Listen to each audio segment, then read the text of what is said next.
السلام علیکم دوستو، یام ٹی وی میں خوش آمدید۔ دوستو، حضرت نظام الدین اولیاء اکثر ایک جملہ کہا کرتے تھے کہ ہم سے تو دھوبی کا بیٹا ہی خوش نصیب نکلا، ہم سے تو اتنا بھی نہ ہو سکا، پھر گاش کھا جاتے۔ ایک دن ان کے مریدوں نے پوچھ لیا کہ حضرت، یہ دھوبی کے بیٹے والا کیا ماجرا ہے؟ آپ نے فرمایا، ایک دھوبی کے پاس محل سے کپڑے دھلنے آیا کرتے تھے اور وہ میاں بیوی کپڑے دھو کر پریس کر کے واپس محل پہنچا دیا کرتے تھے۔ ان کا ایک ہی بیٹا تھا جو جوان ہوا تو کپڑے دھونے میں والدین کا ہاتھ بٹھانے لگا۔ کپڑوں میں شہزادی کے بھی کپڑے تھے، جن کو دھوتے دھوتے وہ شہزادی کے عشق میں مبتلا ہو گیا۔ محبت کے جذبے کے جاگ جانے کے بعد اس کے اطوار تبدیل ہو گئے۔ وہ شہزادی کے کپڑے الگ کرتا، انہیں خوب اچھی طرح دھوتا، انہیں استری کرنے کے بعد ایک خاص نرالے انداز میں تہہ کر کے رکھتا۔ سلسلہ چلتا رہا۔ آخر والد نے اس تبدیلی کو نوٹ کیا اور دھوبی کے کان میں خسر پھسر کی کہ یہ تو لگتا ہے سارے خاندان کو مروائے گا، یہ تو شہزادی کے عشق میں مبتلا ہو گیا ہے۔ والدہ نے بیٹے کے کپڑے دھونے پر پابندی لگا دی۔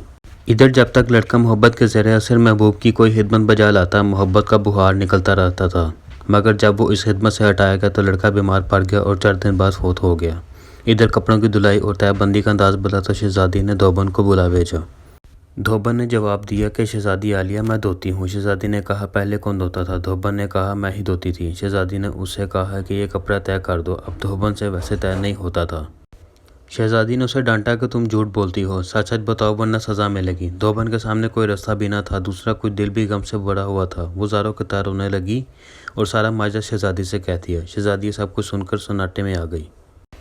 پھر اس نے سواری تیار کرنے کا حکم دیا اور شاہی بگھی میں سوار ہو کر پھولوں کا ٹوکرا بھر کر لائی اور مقتول محبت کی قبر پر سارے پھول چڑھا دیے۔ زندگی بارش کا یہ معمول رہا کہ وہ اس دھوبی کے بچے کی برسی پر اس کی قبر پر پھول چڑھانے ضرور آتی تھی۔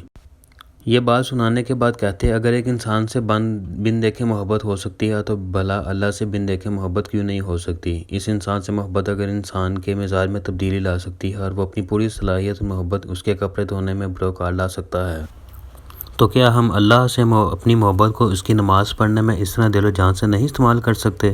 مگر ہم بوجھ اتارنے کی کوشش کرتے ہیں۔ اگر شہزادی محبت سے طے شدہ کپڑوں کے انداز کو پہچان سکتی ہے تو کیا رب کریم بھی محبت سے پڑھی گئی نماز اور پیچھا چھڑانے والی نماز کو سمجھنے سے عاجز ہے؟ حضرت نظام الدین اولیاء پھر فرماتے ہیں، وہ دھوبی کا بچہ اس وجہ سے کامیاب ہے کہ اس کی محبت کو قبول کر لیا گیا، جبکہ ہمارے انجام کا کوئی پتہ نہیں، قبول ہوگی یا منہ پہ مار دی جائے گی۔ اللہ جس طرح ایمان اور نماز روزے کا مطالبہ کرتا ہے، اسی طرح محبت کا تقاضا بھی کرتا ہے۔ یہ کوئی مستحب نہیں، فرض ہے، مگر ہم غافل ہیں۔ انسان کی خوبیاں تو اس کے تابوت کے ساتھ دفن ہو جایا کرتی ہیں، مگر اس کی برائیاں یاد رکھی جاتی ہیں۔ دوستی تمام معاملوں میں وفاداری کا ثبوت دیتی ہے، نہیں دیتی تو عشق میں۔ اس لیے جو دل عشق آزاد میں مبتلا ہوں، انہیں لازم ہے کہ اپنی اپنی زبانیں اور اپنی اپنی آنکھیں استعمال کریں اور کسی شخص پر اس معاملے میں بھروسہ نہ کریں، کیونکہ حسن ایک جادو ہے جس کے سامنے آ کر وفا بھی کھل کر خون کی صورت اختیار کر لیتی ہے۔ حضرت امام شافعی فرماتے ہیں، 3 عمل ایسے ہیں جو انسان روزانہ کرتا ہے، اس کا رزق بہت زیادہ بڑھ جاتا ہے: تہجد کی نماز پڑھنا، کثرت سے صدقہ کرنا، کثرت سے اللہ کا ذکر اور استغفار کرنا۔ آپ کے اخلاق کی قدر بھی لوگ اس وقت کریں گے جب آپ کے پاس دولت اور طاقت ہو۔ غریب کتنا ہی خوش اخلاق کیوں نہ ہو، لوگ اس کے اخلاق کو اس کی کمزوری سمجھتے ہیں۔ غربت پر کبھی افسردہ نہیں ہونا چاہیے، کیونکہ یہ بھی اللہ کی ایک آزمائش ہے۔